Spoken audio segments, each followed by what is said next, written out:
अस्सलाम वालेकुम नाज़रीन, मैं हूं लंदन से अमजद चौधरी। और जैसा कि आप सब जानते हैं कि आज सब लोग इंतज़ार कर रहे थे कि जो हमारा हाई कोर्ट है उसका फ़ैसला क्या आता है। और जब फ़ैसला आया तो पीटीआई ने बड़ी उसके ऊपर एकदम से खुशी मनाई। लोगों को ऐसा लगा कि जनाब बड़ा ज़बरदस्त फ़ैसला आ गया और हमजा शहबाज शरीफ का जो है वो धर्म तख्ता हो गया है। लेकिन इस बार पीटीआई जो है वो भी जल्दबाजी का शिकार हुई। उन्होंने भी अपने लड्डू जो हैं जल्दी खा लिए और ये बिल्कुल ना सोचा कि जनाब जो इस मुल्क को चला रहे हैं, जो करता धरता हैं, वो ऐसा कैसे कर सकते हैं कि जनाब अपने रचे रचाए खेल और जो उन्होंने शतरंज की बाजी लगा रखी है उसको इतनी आसानी से मात होने देंगे।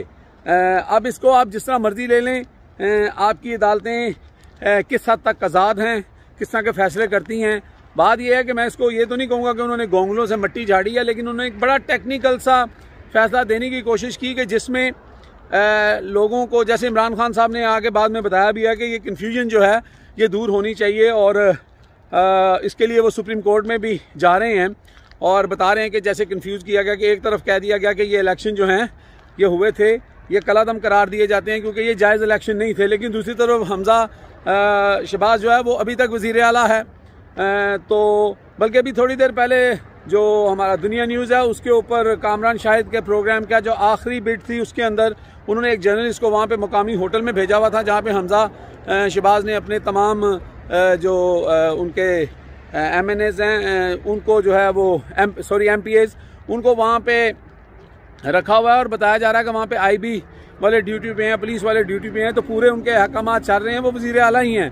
जबकि ये भी बताया जा रहा है कि उन लोगों को कल बाहर जाकर जुमा पढ़ने की इजाज़त भी नहीं है, जुमा भी होटल में ही पढ़ेंगे अगर उन्होंने पढ़ना है। लेकिन दूसरी तरफ इमरान खान जो है वो इस इजलास का बायकाट भी कर रहे हैं पीटीआई वाले, क्योंकि वो उनका कहना यह है कि उनको 24 घंटे के अंदर 6 लोग तो उनके जो हैं वो उम्रा करने गए हुए हैं, सॉरी हज करने गए हुए हैं।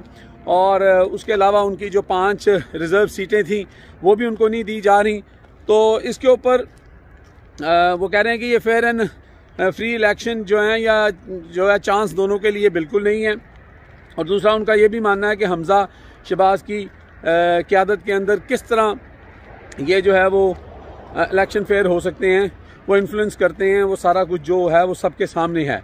लेकिन बात यहाँ पर यह है कि जो लोग 17 जुलाई के इलेक्शन के ऊपर उम्मीदें लगा कर बैठे हुए हैं और अपना लोगों की जो है वो उनके ड्रेस तब्दील किए जा रहे हैं इलेक्शन कमीशन के अंदर, उनको मुर्दा जाहिर किया जा रहा है, पूरी प्लानिंग की जा रही है, धांधली का पूरा एक निज़ाम बनाया हुआ है और बाय हुक एंड क्रुक जिसे कहते हैं वो इलेक्शन उन्होंने उसके ऊपर असरअंदाज होना है। वो इतनी आसानी से ये मशीनरी को कैसे बैठने देंगे।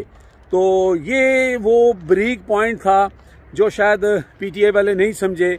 एक इख्तलाफी नोट जो आया है उसके अंदर ये एक्सप्लेनेशन की गई कि हमजा शहबाज जो है वो वज़ीर आला नहीं रह सकता। बाकी 4 लोगों ने जो है वो कॉम्प्रोमाइजिंग टाइप का जो है वो डिसीजन दिया। लेकिन वो किसी ने कहा था कि जैसा मुंह होता है वैसी चपेट होती है। तो मैं ये बात तलख इसलिए कर रहा हूँ कि मेरी नज़र से अभी सदीक जान जो एक सहाफ़ी हैं और बड़े एक्टिव हैं सोशल मीडिया के ऊपर, उनका एक ट्वीट गुजरा और उन्होंने कहा कि अगर आप जानना चाहते हैं कि पाकिस्तान में ये जो गवर्नमेंट इस वक्त आई हुई है ये बेधड़क होकर इतने धड़ल्ले से महंगाई पे महंगाई करती जा रही है। आज फिर तकरीबन 15 रुपये पेट्रोल और 14 रुपये डीजल जो है वो बढ़ा दिया गया है और अभी लेवी टैक्स जो है वो अगर लगना है तो वो 300 से ऊपर आपका पेट्रोल जाएगा। अभी जो है वो 250 पे चला गया है।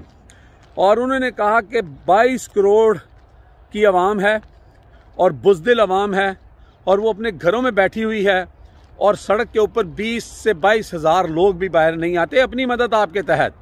ठीक है, तो अगर आप घरों में बैठे रहेंगे तो भाई मेरे ये तो वो जो कर रहे हैं वो तो करते रहेंगे, वो तो आप कुछ हद तक ले जाएंगे कि जो आप सोच भी नहीं सकते। तो अब ये फ़ैसला अवाम ने करना है। हर दफ़ा इमरान खान की जिम्मेदारी नहीं है कि इमरान खान आपको बाहर निकालें, वो कहेंगे तो आप बाहर निकलेंगे। आपको खुद भी देखना है कि आपकी जेब के साथ, आपके घर के साथ, आपके बच्चों के साथ, आपके साथ क्या हो रहा है और ये क्यों हो रहा है। अगर 3.5 साल तक इमरान खान इतना ही निकम्मा आदमी था और वो इतना उसके पास कैपेसिटी नहीं थी, उसके पास वो लोग नहीं थे। तो फिर 3.5 साल ना तो लोड शेडिंग हुई, ना महंगाई उस लेवल पे गई जहां पे अब तो डबल हो गई ना, डबल से भी ट्रिपल हो गई। ठीक है, उसके बाद ये जो बदमाशी हो रही है, जो जिस तरह मुल्क चलाया जा रहा है, यानी कि ये मैंने ज़ियाउल हक साहब का जो मार्शल्ला था वो भी देखा, मुशर्रफ का मार्शल्ला भी देखा। तो आप इसको मार्शल्ला नहीं कहते ना कहें, लेकिन मार्शल्ला से बहुत ज़्यादा गंभीर सिचुएशन है और वो कुछ हो रहा है। यानी आप अंदाज़ा करें कि हमारे यहाँ पर यानी कि फैसले कैसे आ रहे हैं, वो अंधों को भी नज़र आ रहा है कि भाई ये क्या हो रहा है, कौन डोरियाँ हिला रहा है, कैसे हो रहा है। फिर सहाफ़ियों के साथ इमरान रियाज एक दलेर आदमी है और उसके साथ जो कुछ हो रहा है, और उसका रोना बिल्कुल ठीक है कि जिन लोगों को आपने तैयार किया 5th जनरेशन वॉर के लिए और उनको सबूत दिखाए, कस्में वादे किए, फिल्में दिखाई कि ये चोर हैं, ये फ्राडिये हैं, ये मुल्क बेच देंगे, ये लूट जाएंगे, ये खा जाएंगे, और फिर आप उनको चूँकि अब आपको वो अच्छे लगने शुरू हो गए, उनको आपने हुकूमत में बैठा दिया है और अब आप उनके गुण गलवाने के लिए उनके खिलाफ अगर कोई बात कर रहा है तो आपको तकलीफ हो रही है। तो ये तकलीफ तो फिर होगी। आप देखते हैं किस हद तक आप लोग जाते हैं। ओबियसली एक इमरान रियाज या एक अरशद शरीफ या एक सदीक जान या चंद और लोग जो हैं, ये बाहिम्मत लोग हैं जो इस वक्त खड़े हैं और इनका कोई पर्सनल एजेंडा नज़र नहीं आ रहा। अगर मैं गलत कह रहा हूँ तो आवाम कमेंट्स में बता सकती है कि अगर आपको लगता है कि ये लोग गलत साइड पे खड़े हैं। दूसरा, आज के एक फंक्शन में जहाँ पर अयाज मीर भी मौजूद थे, जर्नलिस्ट, उन्होंने इमरान खान साहब से कुछ तलख बातें की। उन्होंने कहा कि जनाब आपने ये कुछ किया, उसमें ये था कि एक्सटेंशन का मामला था कि आपने एक्सटेंशन उस वक्त क्यों दी। तो इमरान खान साहब ने एंड में ये ज़रूर माना कि मैं भी इंसान हूँ और इंसान से गलतियाँ होती हैं, प्रेशर बहुत था, ये था, वो था। लेकिन सवाल यहाँ पे ये पैदा होता है कि सोचने की बात यह है कि जब एक्सटेंशन दी गई थी, इमरान खान तो हुकूमत में थे और वो एक पेज पे थे, और अगर उन्होंने एक्सटेंशन दे भी दी चीफ साहब को तो नवाज शरीफ कैसे मान गए। सवाल तो ये पैदा होता है कि नवाज शरीफ साहब ने कैसे हामी भर ली। अब उस वक्त इमरान खान साहब ये नहीं समझ सके कि अगर नवाज शरीफ साहब ने इतने आराम से इस पे हामी भर ली है तो वो अंग्रेजी में कहते हैं ना, there is no free lunch.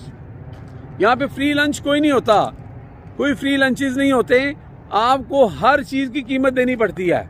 और हमारे यहाँ पे लंदन में एक सहाफ़ी हैं वकार मलिक, वो शुरू से कहते हैं ये प्लान 1 का हिस्सा था कि इमरान खान को सिर्फ और सिर्फ हुकूमत में लाना था 2018 की में, और उनको मुश्किल हुकूमत देनी थी और फिर उनको बदनाम करना था, फिर उनके रास्ते में रोड़े कांटे बिछाने थे।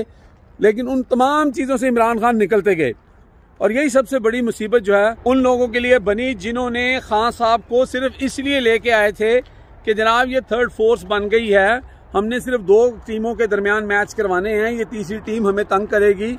और लेकिन खुदा को कुछ और मंजूर था। लेकिन आज अयाज मीर साहब ने एक बात उनको ज़रूर कही कि मैं आपको अप्रिशिएट करता हूँ कि आपने पिछले 3 महीने से जो इस्टेब्लिशमेंट है उसको नाको चने चबाए हैं और आप खड़े हैं और डट के खड़े हैं, और ये सेहरा आपके सर जाता है।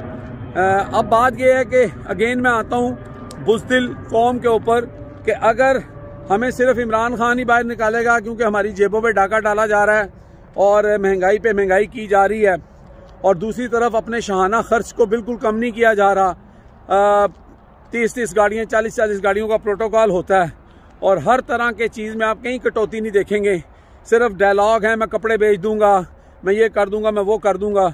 तो अगर ये सब कुछ आप बर्दाश्त कर सकते हैं तो फिर खुशी से करें। कोई आसमानी ताकत आके तो आपकी किस्मत को नहीं बदल सकती। अपनी किस्मत बदलने के लिए इंसान को जद्दोजहद करनी पड़ती है। अगर आप वो नहीं करेंगे तो चीज़ें जूं की तूं रहेंगी।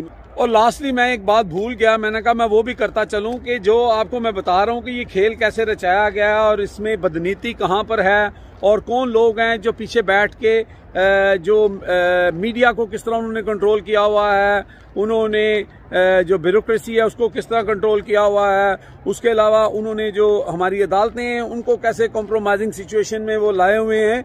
क्या आप मुझे ये बता दें कि इमरान खान के हक में फैसला आ जाता है कि उनकी जो 5 रिजर्व सीटें उनको दी जाएं, लेकिन दूसरी तरफ जो है जज साहब ने अभी तक उसका प्रॉपर नोटिफिकेशन ही नहीं लिखा, और वो जो है वो जब वहाँ पे गए अपना इलेक्शन कमीशन, तो इलेक्शन कमीशन कहता है हमारे पास तो नोटिफिकेशन ही नहीं आया, तो वो एक शटल कॉक बनाया हुआ है।